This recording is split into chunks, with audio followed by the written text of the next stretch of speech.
Okay, everybody, this is, I guess, part two of this week's material. We're going to be talking about drugs, tobacco, and alcohol, kind of incidence and prevalence.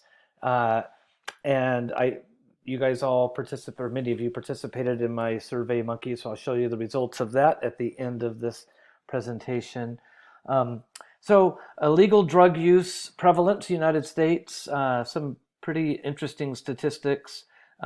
12 years of age and over with any illicit drug use in the past month, a survey in 2015 by the CDC showed 10% of individuals had some illicit drug use. And marijuana use was 8.3%, and then non-medical use of a psychotherapeutic drug, 2.4%. So there's a lot of different kinds of drug use. When we throw that phrase around, there can be performance-enhancing drugs. Some of us will work in settings where we deal with athletes or people who are wanting to use some of these substances to improve strength and size and also recovery. And so PEDs are certainly an area that, depending on where we practice, we may have some contact with individuals involved with that. Of course, there's been a lot of community awareness about the opioid epidemic and prescription drugs that are abused. And this is obviously an incredibly important area for us to be educated on. You know, a lot of us will see patients post-operatively. They will be prescribed opioids, and so we just need to be aware for the potential for these to be abused. And then, of course, there's recreational drug use. Okay, and so then there are a lot of different education and prevention programs. These can be community-based, coming out of schools and or workplaces, and with different degrees of success. A lot of times, we as physical therapists will have opportunities to educate our patients about any of those three categories that we looked at the previous slide, whether they're performance-enhancing drugs, prescription drugs, or recreational drug use.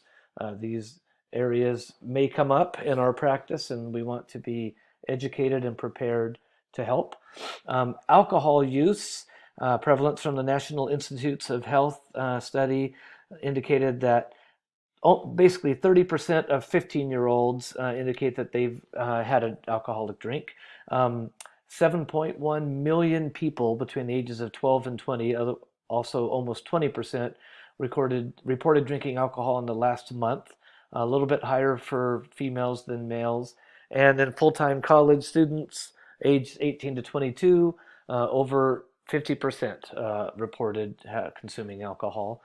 And then tobacco use.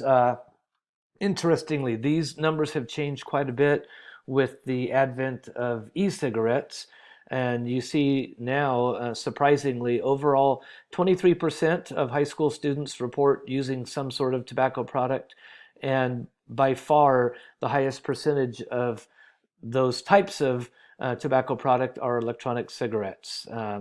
And because this is all still relatively new, there's not a lot of research talking about the potentially harmful effects of vaping, and so there's more of that to come. You see a little bit more information there about cigarette, cigars, smokeless tobacco, so forth. But that's fairly, with how much we know about the harmful effects of tobacco and nicotine, to see that 23, almost 25%, 1 in 4 high school students use some form of tobacco. And so, as I think I've told you many times, I did my dissertation on the effects of resistance training on smoking abstinence self-efficacy. So the impact that resistance training or participation in a resistance training program had on individuals' perception of their ability to quit or stay quit. And so that exercise involvement definitely had a significant correlation with an individual's ability to feel confident about quitting smoking or staying quit. And it makes sense when you are actively involved in a health promoting type activity like resistance training, the likelihood of your wanting to perpetuate smoking behavior will decrease. But some of these statistics are quite amazing. 9 out of 10 adults who are daily cigarette smokers tried their first cigarette by age 18. 99% of them by age 26. So the message there, smoking starts young. And this next bullet point here is just terrifying. 200 youth start smoking every day in the United States. And so, the tobacco companies do make very targeted, specific efforts towards young people. Smoking cessation efforts are aware of these statistics that people start smoking at young ages, and the tobacco companies are aware of this research as well. And so flavorings in some of the electronic cigarettes make them more appealing. And 2020, 85% of high school students and 74% of middle school students reported using, if they were using tobacco products, they've reported using flavored tobacco products. So those are directly geared towards young people. And so here's some more statistics from the CDC. Every day in the United States, 4,000 people smoke their first cigarette, and an estimated 1,000 in that age group become new daily cigarette smokers. So that's a little bit different from these statistics. I think this slide is maybe a little bit more up to date. But bottom line is a lot of people start smoking young, and because of the incredibly powerful addictive nature of nicotine and the behavioral elements, people become often, sadly, lifetime smokers.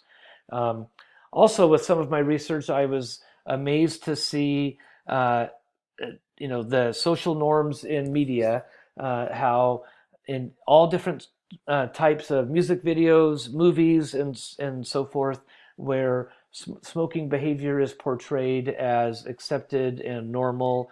A lot of video games have product placements and so forth right in the games, and so it's quite troubling, kind of the concerted efforts that are made to target young people. And it's a business. Tobacco companies, that's how they make their money, is by selling their product. And again, as we said, research shows that most smokers began at young ages, and so they're aware of that. So then we go to marijuana prevalence. In 2019, 12% of eighth graders reported marijuana use. 30% of 10th graders and seniors in high school, 35% had used marijuana. Quite prevalent.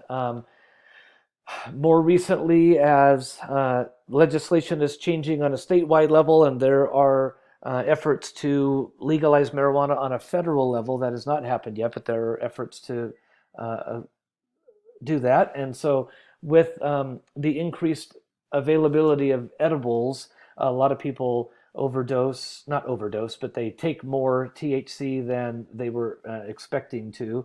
And there is research talking about marijuana as a possible replacement for opioids. And, that can be a controversial topic in some states and in some individuals' minds. So legalization does increase the ability to conduct more research, to look for potential positive effects. Here's a quote from Charles Saccone from the APTA. He's a fellow of the American Physical Therapy Association. And just for us as clinicians, a lot of patients know more and have more experience than some clinicians do. And so, PTs and PT assistants do not advise really use of any medication.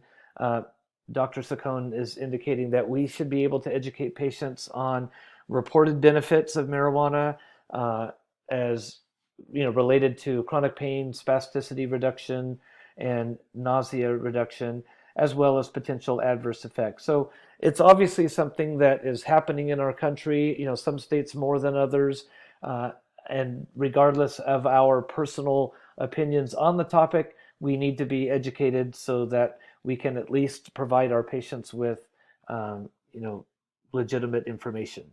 Opioid use. This has been quite a bit in the media, and terrible impacts in our nation and in our world. 92 million, otherwise 38% of individuals in the United States that are adults use prescription opioids. 11.5 million misuse them.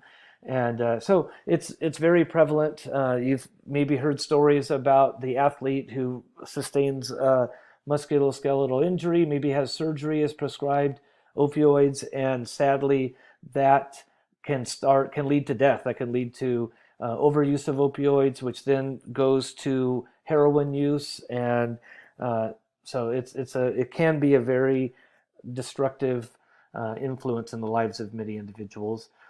This is kind of a little bit of kind of demographic info, uh, rates of drug overdose by states. And so you can see some of the states that are the dark green have a much higher incidence of drug overdose.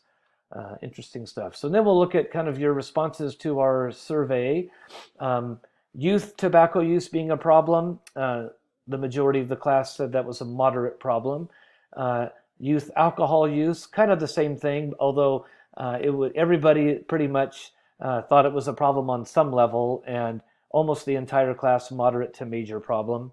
Youth marijuana use skewed back a little bit more. Everyone agrees perhaps there's some sort of an issue with it, with the majority saying it's a moderate problem.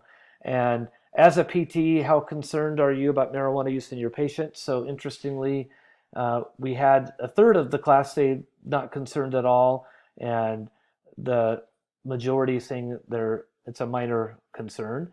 And then legalization, 52% in favor, 40% don't care, and 8% opposed. So I just thought that'd be interesting to kind of, for you guys all to see where you and your classmates stand on some of these issues.